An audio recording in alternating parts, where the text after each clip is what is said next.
everybody, Invisiblekatana here, and today I would like to discuss Jill Valentine, my favorite character of Resident Evil and also the First Lady of Resident Evil. Now naturally, this is an interesting topic because we've been in the fervor of all things Resident Evil. Of course, 30th anniversary, Resident Evil 9, tons of people getting into, the newer games, ton of people going back to the older games. So I imagine there's going to be an interesting split of people that end up coming across this episode where you might not have a lot of familiarity if you've only played the more modern Resident Evil. So say you started with 7, or if you started even with RE2 Remake, you've only experienced Jill literally one time as far as that game is concerned. So first off, I encourage you to go back to the older games, especially Resident Evil 3. The amount of people that I've seen come across 3 and be like, this is like my favorite one of the originals. It's like, it warms my heart because that's my favorite Resident Evil game. So it's great to see that, but I do recommend going back and playing the older games. That's my personal opinion. Of course, it's literally my favorite franchise. So I personally recommend it, and I think you'll have a great time with it. But I thought it would be interesting to kind of start off with that because I know there are a lot of people where it's like, like Jill kind of doesn't exist. Like Claire also, barely exists, but a lot of people love 2, and then obviously the 3 remake is the 3 remake. So aside from it being not the greatest representation of that game as a whole, it's the only modern representation for people, of course, that only play the games, of, Jill Valentine. Odds are anyone that's only catching up with RE7 probably hasn't, dived full into like the CG movies, which still only applies to literally one film. Like, it's insane that even when it comes to the CG movies, Jill has gotten nothing. She got the most recent one, and that's literally it. And we were waiting forever. And then when she came out, it was like, yeah, she looks just like she does in the RE3 remake. And it was like, okay. It was still great to see her, of course. I have no idea what just dropped in my car, but I'll have to get that later, I guess. But wanted to talk about Jill Valentine, like I said, favorite character, First Lady of Resident Evil. And of course, we'll be going through the gambit of a ton of Resident Evil characters. It's not gonna be like every single person. Unfortunately, I don't have, a lot of insight when it comes to the Outbreak characters, so I won't be doing, files on them and stuff like that. There's information out there, of course. All the Resident Evil knowledge is at your fingertips. If you're on YouTube, just look up a retrospective. There are a billion of them. I promise you, I watch all of them. So all the news is out there. Watch the Outbreak stuff. Look up all the characters and everything. But kicking things off with Jill Valentine, my favorite character. Doesn't hurt that she wears 2 shades of blue, which is my favorite color. But also, she's a really cool character. Of course, once again, this is that weird middle ground of information. Some people know this, some people won't. But for those of you that don't, in the original Resident Evil, and also in the remake, Jill Valentine is considered the easy mode of the game. So she has more inventory space. She starts off with 8, Chris starts off with 6. She gets her weapon right off the top, where Chris, has to go through it's a very small process. Like, technically you just have to do like one little thing, but then you walk somewhere, you walk right back, boom, you got your handgun. But he doesn't have one to start. Jill does. And also, something that I found very interesting when I was really thinking about doing this episode is that Jill Valentine, despite her, I was gonna say modern representation, or lack thereof to be more appropriate, she's actually responsible for a lot of the super memey things that we get from Resident Evil. She might not be the one saying them, but they're in her campaign. All the lines with Barry, Jill Sandwich, Master of Unlocking, this is Chris's blood, Richard, like terrible demons, like all that stuff, all Jill. Like, the only thing I think Chris really gets as far as like a huge meme moment is really him laughing at Wesker towards the end of the game, and maybe the stuff with Rebecca where he's playing Moonlight Sonata and it sounds nothing like that, and she just walks in like, is that Moonlight Sonata? Like, you'd have to be some sort of savant to have picked up that was Moonlight Sonata, because that didn't sound like anything. But aside from like those 2 moments, there's really not much. Like, all the other meme stuff that we really get typically comes from Jill's side of the game. And I found that fascinating when I was thinking about like, I just want to talk about all the characters of Resident Evil. So that's something to look into. If you really think about it and you go through the stuff, the same clips you see over and over again where the dialogue is being made fun of, it's mostly, admittedly, from Barry specifically, but talking to Jill. You're almost a Jill sandwich, like I said, Master of Unlocking, Barry just being like, what is this? This is Chris's blood, just all his lines and silly stuff that comes from Jill's side of the game. But I always loved her character, like most of the characters in the franchise. I have a, good time with them. For me personally, with 3 being my favorite Resident Evil, it definitely kind of elevates the character, because I already liked her anyway. And I think I liked her more for multiple reasons. When I was younger, it's like, I like her costume better. I think she's cooler. All the cool stuff that happens with Barry, where for me, I always felt like when you play as Chris, it feels like nothing happens in the game. That's just how it feels. Like there are definitely sequences with Rebecca. You even play as Rebecca when you play as Chris. So it's not like you don't have any of that stuff where you don't get to experience another character or anything like that. Because technically, you don't even do that with Jill. Like there isn't a part where you play as another character. Nothing I can think of. I think if Jill gets infected, it's like an automatic thing where she's like, boom, you just get healed. Like I think, Barry comes to rescue you or whatever, and it's pretty much automatic, and that's about it. So if I'm not mistaken, it's been a hot minute since I played like the original Resident Evil game. But for her, it's a lot of interactivity with Barry, and then with Chris, I always felt like it was a bit more solitude. Like, once again, because Jill's mode is like the easier mode, a lot of that comes through in cutscenes where it's like, oh, you didn't have to get the broken shotgun. You just, you go in, you take the shotgun, the ceiling's coming down, and then boom, Barry saves you. So it's like, okay, you get like a cool cutscene there if you do it on time, because that's something I found out recently. People didn't realize that you could actually fail that. Like if you don't do it within a certain amount of time, it won't trigger and Barry won't end up saving you, and you have to do it the regular way. So just to randomly throw that out there, once again, for newer people, even some older people, if you never tested that out before, that can happen. So you do have to do it within a certain time limit for Barry to come help you. And also, if you let the ceiling come down, it will not go back up.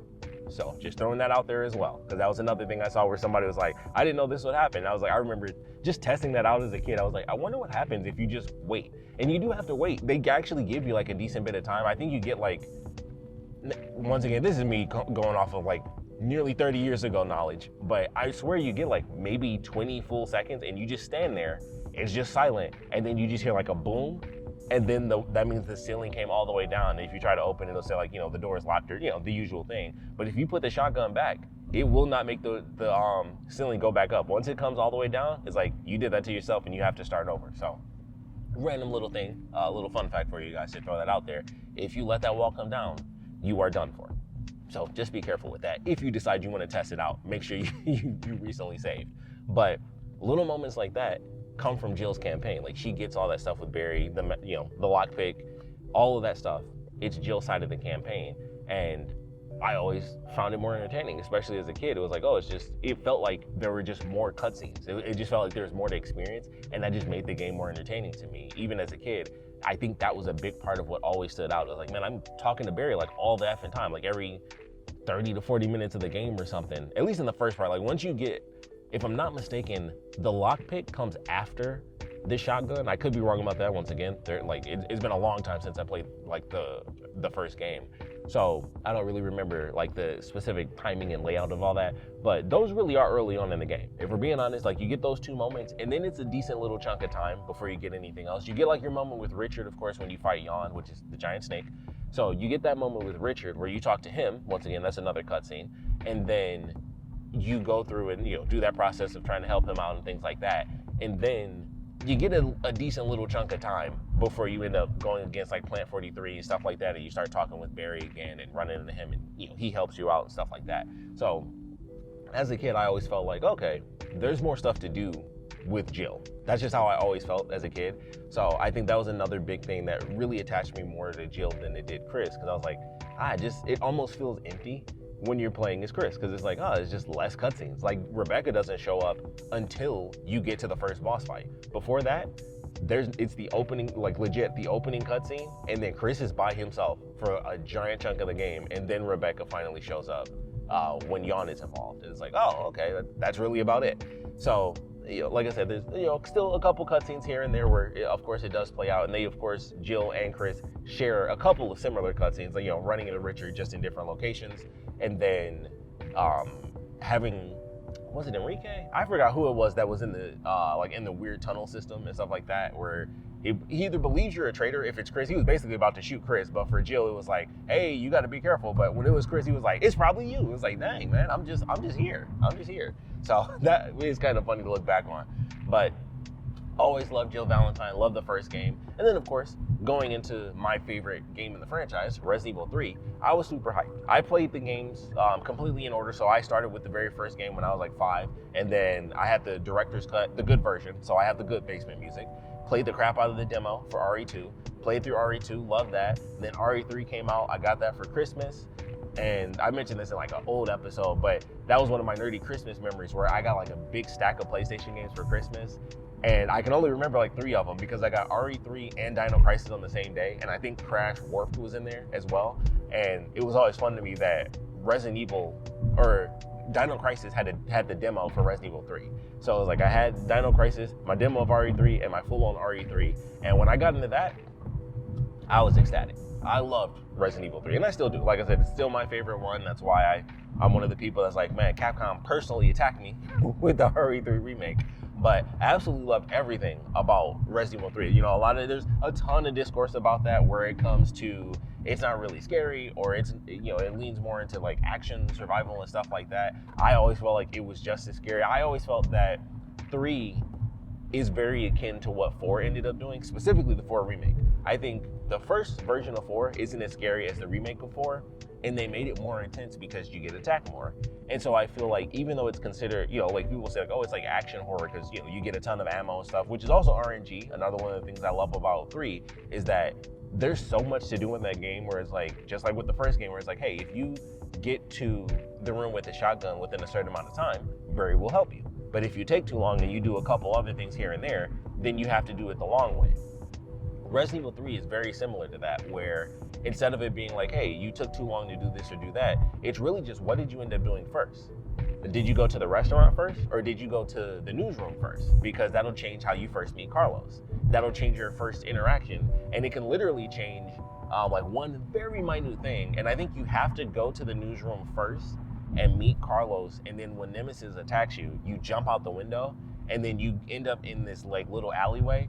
And the only way you can get down that hallway is specifically if you meet Carlos in the newsroom first and then you jump out the window, because otherwise the door is locked and you can't enter. Like, it's just a little hallway. You cannot enter it in the main campaign. You can do it in Mercenaries mode. You can always walk down that hall, but in the main campaign, you can only experience that. It's a small thing, of course, but you can only go into like this one tiny little hallway if you specifically run from Nemesis. So little stuff like that where it's like you literally can't open this door. There's probably like maybe some handgun bullets. Like it's not the craziest thing, but it's like it's an entire room that does not exist depending on what you do.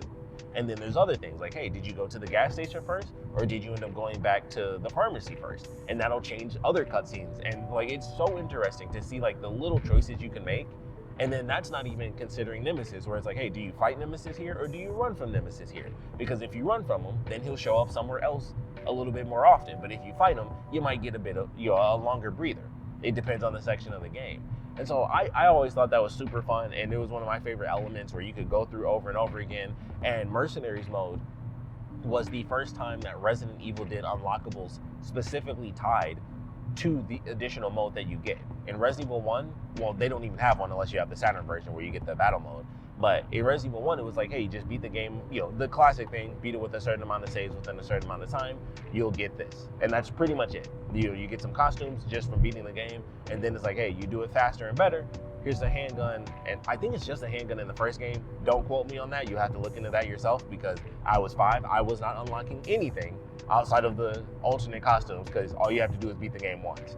And then RE2 comes out, hey, they have battle mode, they have Fourth Survivor, they have the tofu thing, but that's really it. Those are the extra unlockables, and then the extra costumes you can actually just get from the main campaign. You just skip picking up items until you get to RPD, you get the special key from Brad, boom, here you go, alternate costume for Leon, alternate costume for Claire, and you get a weapon with Claire. Leon gets 2 costumes, Claire gets 1 costume, 1 weapon.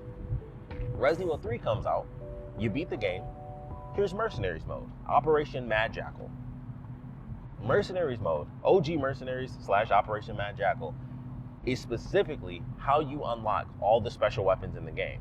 It's not like, hey, if you beat the game under this amount of time and stuff like that, you don't get the weapons. You actually get costumes for getting a better grade, because Resident Evil 3 was the first one, you know, it was the first one where you play as one character. You don't get to choose like 2 campaigns like Chris and Jill, and then Claire and Leon. It was like, hey, you just have Jill. You get to play as Carlos at one specific point, which is always super cool, but you just get to play as Jill. And so she gets 5 costumes to herself. She gets the Dino Crisis costume, super sick. She gets her RE1 costume. She gets like a disco costume. It's like a biker cop outfit. And then there's one other one, and I think it's like a casual outfit or something like that. I think that was the one I was never too keen on. But you get 5 separate costumes, which I always thought was super cool. And then Mercenaries mode is where you get the weapons. And I always loved that. And like the replayability of that game was immeasurable compared to the first two, which I still played a million times over, where it was exactly the same every time. Like granted, Resident Evil 2, obviously you have the 8-beat campaign, so those could swap up depending on how you start it. But for RE3, it was like, hey, you want to fight Nemesis? Do you want to run from Nemesis? Do you want to, go here first or go there first? There's like little things that you just don't know. And then there's just the full-on RNG. Enemies can show up in different locations. It'll be like, hey, you got like 3 zombies here. You go there, you start the game over. The next time you go through, it's like, oh, there's literally no zombies in this specific area. You hit the next room, it's like, oh, they all loaded into this one spot, or they swap some enemies around. Items get moved around. I love the replayability of that game. And of course, Jill being the main character of that, it was like, all right, well, this attaches me even more so to Jill. She was the first character to also come back. Not counting Chris in RE2, because he does come back in the battle mode. So outside of that, if we're going like full on canon, Jill is the first returning character within the franchise going from 1 to 3.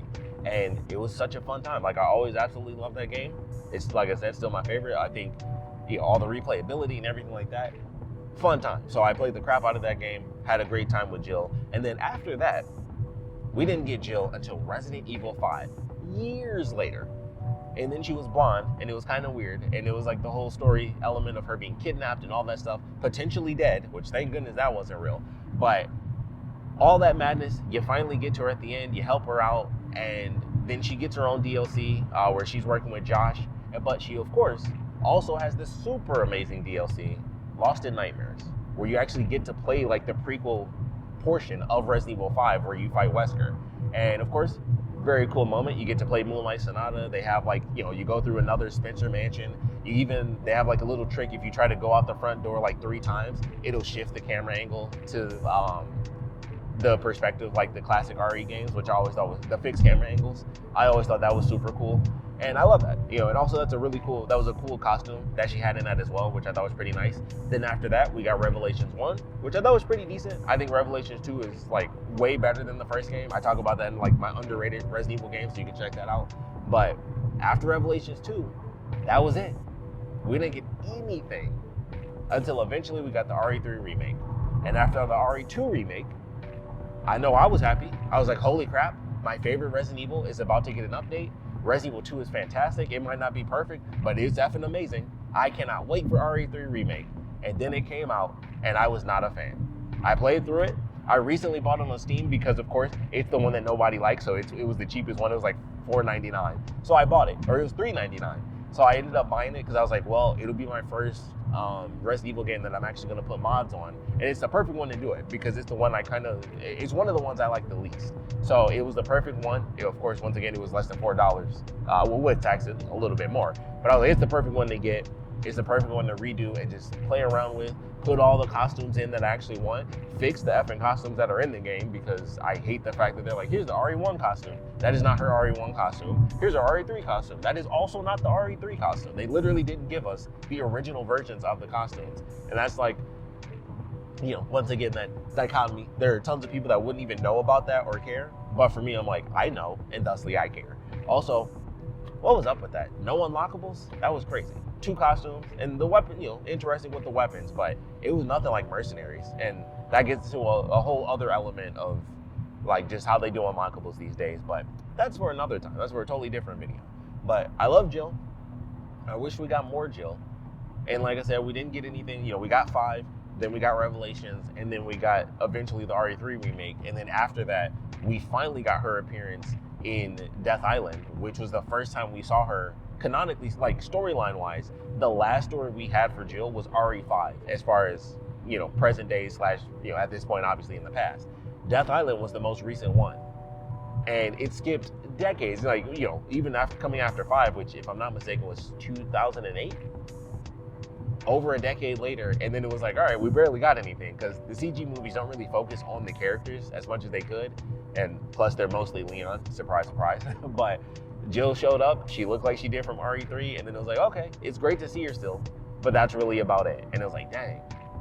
And that's still all we got. So we'll see what happens. Maybe RE9 DLC will have Jill. I kind of doubt it personally, but we just have to wait and see what ends up happening with her. And I will say this, and I won't make this like a whole segment, but this is something I thought of from day one, RE9 should have been Jill. At the very least, even if they didn't like swap the characters and it was like take Leon out, put Jill in, Jill should have been a part of that game because for one, it would have been like the perfect character to bring in as someone else who, you know, was like a part of the Raccoon City incident, especially because, you know, and this was my big thing. I was like, well, Leon didn't live in Raccoon City. He was literally there for one day. That's it. Like he was there for one full day and then it was all said and done and he took off and then the city was blown up. But I'm like, Jill lived there. Like imagine if Jill was in the game and during like some of the stuff where you're in Raccoon City, they could have her reference things. Even if it's stuff we never actually saw in the games, she could just talk about being in the city and be like, man, I used to go here at the mall or I used to eat at this place. It was like one of my favorite movie theaters. Like anything that they went through that was brand new could have actually still had a connection if you just put a character in there that experienced it. And I thought that was weird. I was like, there's so much little, like just little story things you could have done just by adding Jill into this game. Once again, I know that they pulled the whole, like, obviously Leon's like everybody's favorite. And also Leon was at the RPD. I was like, well, yeah, for one day, Jill actually was there too. Like, you know, you go to the STAR's office and she has a desk. That's a bit more than Leon got with a welcome home, you know, like welcome Leon. Like that's all he got. Like he had a desk that he never sat at for very unfortunate reasons, but still. I thought it was kind of crazy. I was like, Jill should have been in RE9, not just because she hasn't been in something, but because we needed another character that actually lived in Raccoon City. I thought that was a very odd thing that they did. Aside from the whole element of like just no one was in the game but Leon and Sherry, that was a little weird. But aside from that, I'm still excited to see what ends up happening next. I hope that she, you know, if we do Resident Evil 10, my expectation and hope, honestly, because this is one of those weird things with Resident Evil, where they'll drop stuff in and not follow up. Now that they've officially started to do that, which is what I was hoping for, we can go back to the BSAA portion of the stuff they left behind in 8. So they brought up the stuff in 7 and then left that behind for 2 games, and now they brought that back in 9. Now we can have 8, you know, they dropped that stuff at the end with the BSAA. They left that behind and now we can jump to 10 and then that can be brought back as well, hopefully. And then I think it makes perfect sense to have Jill and Chris be like the 2 leads for that game because they're some of the founders of the BSAA. So that is my hope going forward, that whatever, you know, RE10 is going to end up being, that it does end up being Jill and Chris as like the main characters. You know, of course, it's been they've made a billion games. You know, obviously we say it's RE9, but it's like the 20-something game in the effing franchise. So, you know, just calling it RE10 or whatever, it'll still be the one with the big number on it. So it's like, hey, bring back Chris and Jill for the, you know, quote unquote 10th Resident Evil game. I think that would be fantastic. And also story-wise, it just makes sense. But there are a lot of connections that make sense that, you know, don't really get implemented on. Like going back to Raccoon City and not having any of the characters that literally lived in Raccoon City. It's super weird. Like even just from the perspective of like I said, I'm not trying to be like, ew, I'm tired of Leon or any of that. Just including even Chris. I would have been like, you know, I would have hated to have seen Chris again over Jill instead of introducing or bringing someone back. But even then, I'm like, someone that lived there just would have made way more sense to me personally. Like it just felt weird. I was like, you only did Leon because obviously he's so popular. And I know he went to the RPD, but he didn't live in Raccoon City. There's a giant chunk of Raccoon City that is just, you know, like I said, it's brand new. It might as well just be a totally different game. It might as well not even be Raccoon City because, you know, we never saw that in the game. Like they were like, hey, here's a gas station that, you know, from like the OG 3. It's like, oh, neat. And like, you know, that's about it. But, you know, we didn't have a character that could comment on that. And they could have done that if they had Jill in the game. So I feel like it was a missed opportunity just for the sake of like attachment to the story. Because you could have had a character like way more emotional than what Leon was just for the RPD stuff. Like you could have had a character whose entire city was destroyed. Like that wasn't really Leon's city. That was like the building he was in and the experience he had, but it wasn't the place he knew and lived in, you know? So I always thought it was super weird. I was like, Jill was like the perfect person to have, especially because it made more sense because obviously with, even though Chris and Jill both lived there, Jill obviously had 3 where she was the character that walked around the city. So it was kind of like, it makes sense to have them both there. You have the open city portion, Jill walks around there as well. RPD, you have them both, you know, it just makes sense to me personally, but we got what we got and I still enjoyed 9, but definitely was like, it is super weird that they wouldn't put a character that lived in the city in this effing game. But we'll see what we get for Jill. Maybe she'll get her representation soon. Hopefully Claire's getting hers soon as well, with obviously the Code Veronica remake potentially coming up. Then we possibly got a Zero remake and possibly a remake of 1 and all this crap that just a bunch of rumors and stuff until anything's official. But I do hope we get more. I hope we get, obviously when I say more, I mean like further in the timeline, not just more remakes where it's like, hey, it's RE1 Jill again, which it will give people more of an appreciation for, because like I said, a lot of people who start at 7 and decide they don't want to go backwards literally only have one game that's like 2.5 minutes long. If we're being honest, you get like a super short game with Jill, and that's really it. It's not like they have anything where she pops up as even a character in like Mercenaries mode as like a special guest appearance, which would have been sick, by the way. That's something that's another thing once again where I'm like, they really don't put in like guest characters anymore, and it's super weird. I'm just like they're all on the RE engine. Like Jill from the 3 remake easily could have been in the Mercenaries mode for 4, and that just would have been super cool. Just give her dodge. There you go. She doesn't parry, she dodges. Or they could have added the dodge. But anyway, I want to know your thoughts on Jill Valentine. Like I said, my favorite character in the franchise. Although Claire does do some stuff, we'll talk about that, in the next episode. Claire's done some stuff where I'm like, I don't know. But for now, Jill Valentine, favorite character. We'd love to know your thoughts on her. If you're, an OG fan, like from, the beginning, definitely want to know your perspective on it. If you're a newer fan, we'd love to know your perspective on it. If you haven't played anything but the 3 remake, that's different than people that have, gone and tested out some of the older games. Whether it's, the original 3 or the first game, you at the very least, you could even play Revelations, and that's with her. Or you could, have tested out the DLC of 5 or played through 5, and you wouldn't get a ton of her from 5 unless you got like, honestly at this point, if you buy it at all, you have all the DLC. So you get a little bit of her character, but there's a lot of different levels to how much you can know Jill Valentine because of how sporadic her appearances have unfortunately been. So for all the people across the board, whether it's from day 1 you were with Jill, or you've only seen her from the 3 remake, or maybe you've gone backwards and seen her in a couple of appearances, I would love to know your thoughts on Jill Valentine. So please put your comments down in the comment section below. And of course, thanks for watching.